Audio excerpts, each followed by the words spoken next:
Hello, Krista Van Wagner. How are you? I have got such a fun idea. Let's do crepes. Crepes are fun. They're a bit competitive. What is a crepe? It's a simple French pancake, and it's so much fun to do in the kitchen. So get the kids in the kitchen. Let's put this batter together really quick, and you can watch this. It's very simple. I'll include the recipe if you email me. 1 cup of milk. And what a fun idea, French pancake. Let's go. 2 tablespoons of sugar. Our crepe is a sweet crepe. I'm going to do a 1/2 teaspoon of salt. There we go. And 2 eggs. I always crack my eggs in a separate container. So there's 1.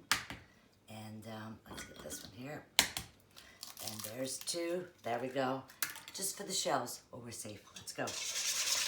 We're going to whisk that together. And when making this crepe, we're now putting our love into it. Here we go. I hear it. I feel it. I see it.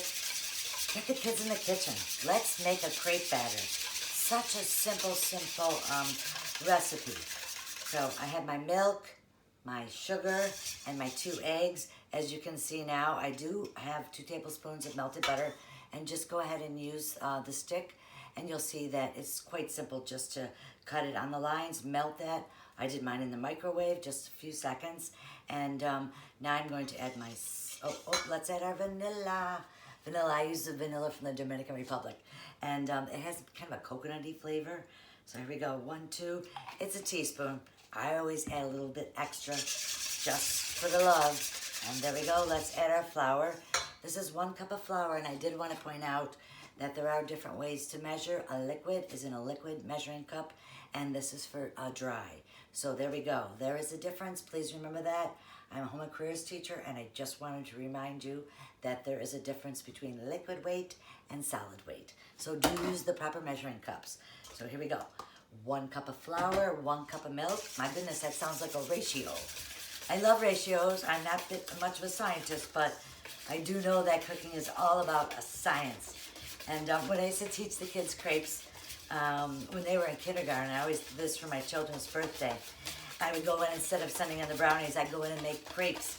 We always had to do the math because obviously this recipe wouldn't feed the 22 kids. So we doubled it. We did the math. We had 2 eggs, took it to 4.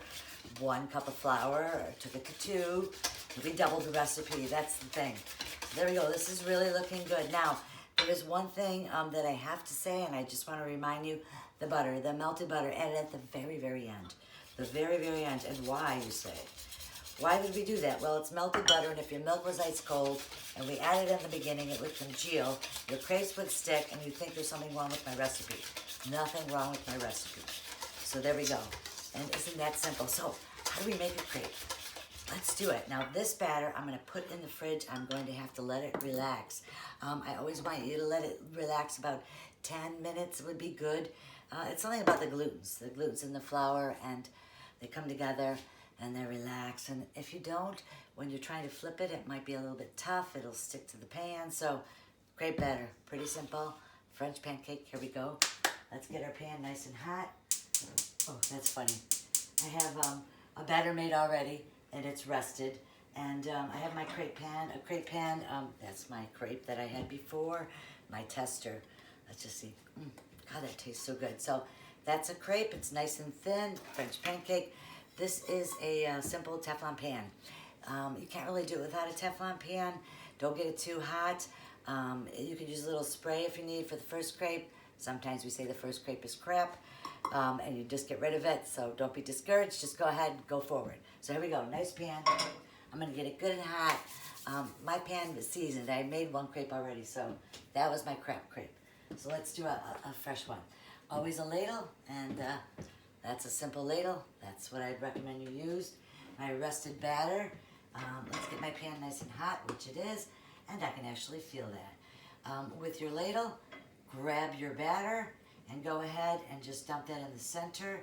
And now you can see the swirl. This is the swirl. And what we're going to do in our hot pan is just swirl it around so we can't swirl it anymore.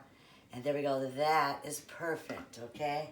The crepe will tell you when it's done. Just watch the bubbles, okay? So there we go. We'll put it on there. We'll let it cook just a little bit. And the fun thing about a crepe is that it cooks from the outside in, and you can actually see it. I always tell the first graders and the kindergartners that this is magic in a pan. And this is magic totally. My opinion, this is magic. Making a crepe is magic. Flour, egg, a bit of milk, touch of vanilla and sugar, a little bit of salt, and we have a recipe here. Here we go. Recipe for success. And you can see that that's fully cooked, and how it cooked from the outside in. You can notice the little bubbles. Here we go. I just want to show you the underside. I don't want your crepe to be too brown. Here we go. Watch this. So we're just going to brown that other side, and then in order to flip that crepe, the word of advice I have is you got to get jiggy with it. So here we go. 1, 2. I would like for you to take both hands, cross over if you so like, and get it talking to you. I know you can't hear it, but I definitely can hear it. There you go. It's talking to you. 1, 2, 3, and that's a flip. Kind of get jiggy with it. If you dance, you can do this. You got to get loose with it. Can't be strict and stiff. You have to be just one with the pan. 1, 2, 3. Up in the air and just flip your wrist. It's all here. The lacrosse players, the hockey players, the basketball players, they're all good at it. 1, 2, 3. Up in the air. Okay. 1, 2, 3. See how loose I am? And just kind of do the dance. Forward, back. Okay. Not sideways. Forward, back. We're using the pan, the curve on the pan. You can't do it on a straight, flat pan. We're using the curve of the pan to bring it up and over. Up and over. There we go. Next, we're going to make some fruit coulis. Fruit coulis are just pureed fruits that were with a bit of honey and lemon. So there we go, and we'll present this. So we'll be back. And 1, 2, 3. Come on. Get jiggy with it. Get jiggy with it. 1, 2, 3. There you go. And this could be like a competition. You can double flip. We'll be back.